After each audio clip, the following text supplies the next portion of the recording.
Well, dadagdag ko lang two things. Siguro greater access ng mga estudyante sa social services ng DSWD.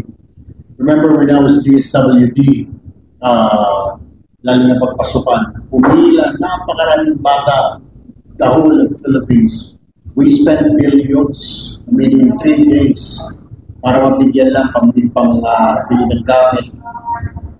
So, it is greater access. At saka, marami. Kahit ngayon sa mga offices namin, sa action center namin sa CIS, maraming estudyante at may walang tulong. Pamasahe, gusto mo kauwi sa probinsya, emergency, or yung magulang, gusto niya makapunta sa Maynila para mabisita yung anak niya.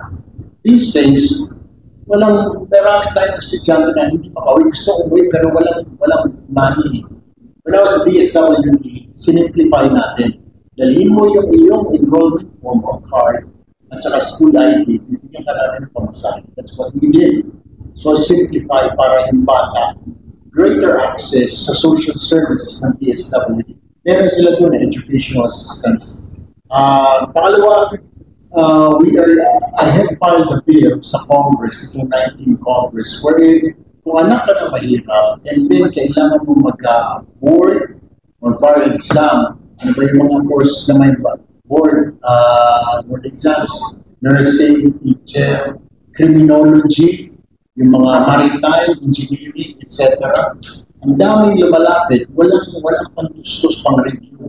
So we filed a bill itong 19 Congress. I guess we will have to file it again sa Senate na pag anak ka na mahirap, indigent ka, sagutin ng gobyerno ang review mo, yung first state mo.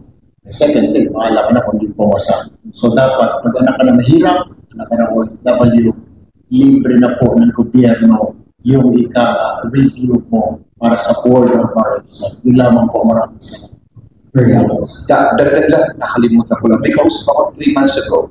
Ito yung mga eskwelahan. Yun lang tungkol sa Unifast system.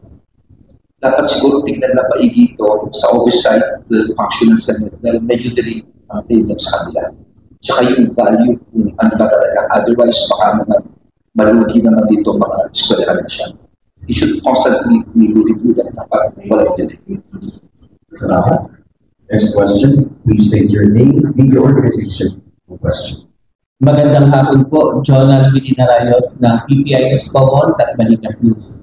Ang tanong ko po ay, anong specific na programa ang inyong itutulak sa Calabarzon, particular sa Batangas, na magsusulong ng turismo, livelihood para sa ating mga maliliit na negosyante at sa sektor ng pangisdaan? Salamat po. Yes, Senator Lawson. Specific. Itulak natin yung kapakanan ng mga MSMEs. Ito yung medyo neglected na sector, samantalang sila yung pinakamalaking contribution para sa ekonomiya ng bansa. 99.5 at least % ng industriya natin, enterprises, MSMEs, micro, small, medium enterprises. Tapos ang kanilang nakukuha sa labor force, mahigit 66%. Yung available na labor force natin, mga able body, ang naka-employ yan sa yung 66+% yan, naka-employ sa MSMEs. So bakit hindi natin masyadong natutulungan ng mga MSMEs? Nasa ganon, ito yung talaga magiging pinaka-engine ng hindi na sa Batangas kung Pilipinas. Pero parang napapabayaan, parang ang focus natin yung mga big ticket na mga investments galing sa ibang bansa. Samantalang kaya natin i-harness, tulungan natin, bigyan natin ng mga incentives. At saka, probably, initially, tax holiday, yung mga MSMEs, lalo yung mga nag-struggle pa, lalo yung micro at saka small, yung category. So, isa yun na naisip namin na particular, specific na programa para mapaunlad yung turismo, manufacturing, at iba pang forms of industries para sa ikaunlad ng ekonomiya ng Batangas at saka ng ibang mga dalawigan sa buong bansa. Senator Law.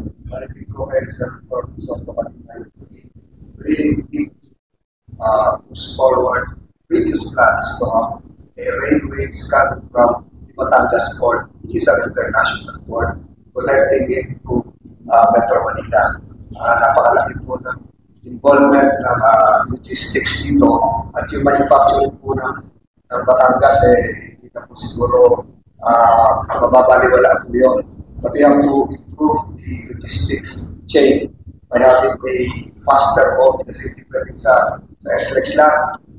Kailangan po, gaya ng sinabi ni Sir Tortito, hindi mabilis. Ngayon po, sa paliparan, meron po tayo maliit na paliparan dito sa Sipa. Meron ginagawa, ngayon, pagkasabi mo yung ginagawa sa Tomas, hindi pa alam yan.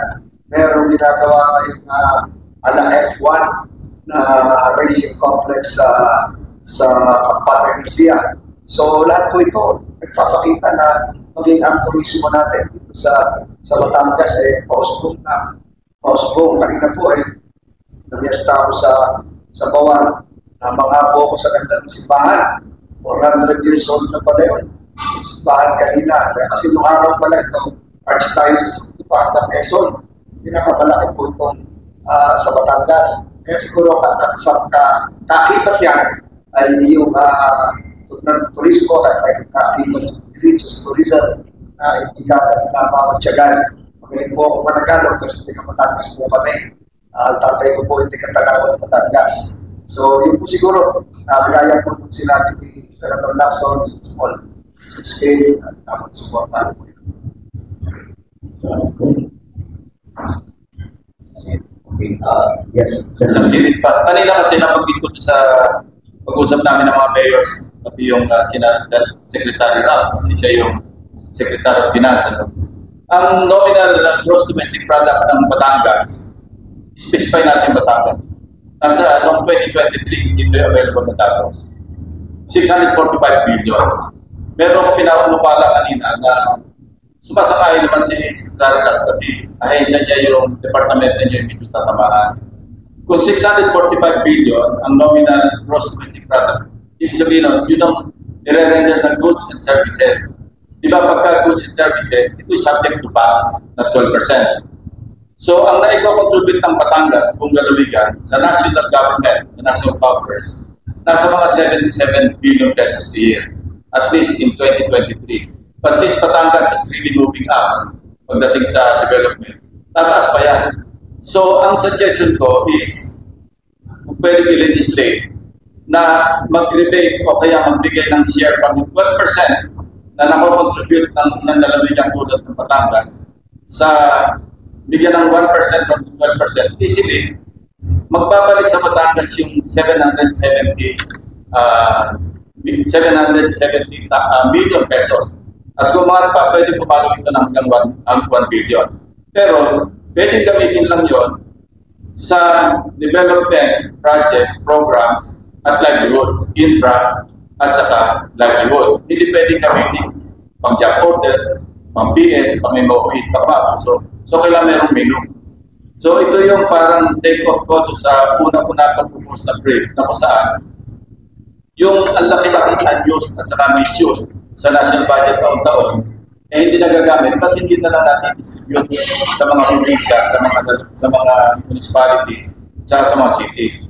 So, mas maganda na ito parang ma-incentivize o kaya ma-motivate yung mga local government units na mag-enhance pa ng development. Sa ganun, tumaas pa yung kanilang gross domestic product. Sa ganun, tataas yung kanilang contribution, tataas yung kanilang rebate. Sa walang siyudad, tulad ng Quezon City, 1.27 trillion ang kanilang GDP. Napakalaki. Pag kinuha mo yung 12% ton, saksakan din ang laki at binalik yung 1%, hihigit pa sa 1 billion. So baka yung mayayamang siyudad, lalo yung mama, naiwan naman yung mga maliliit. So pag-aaral na mabuti yung distribution or redistribution o contribution ng mga local government units sa national government kung paano ito matulungan ang development. After all, di ba, ang backbone ng ating ekonomiya, mga LGUs. So, yun lang gusto ko i-clarify.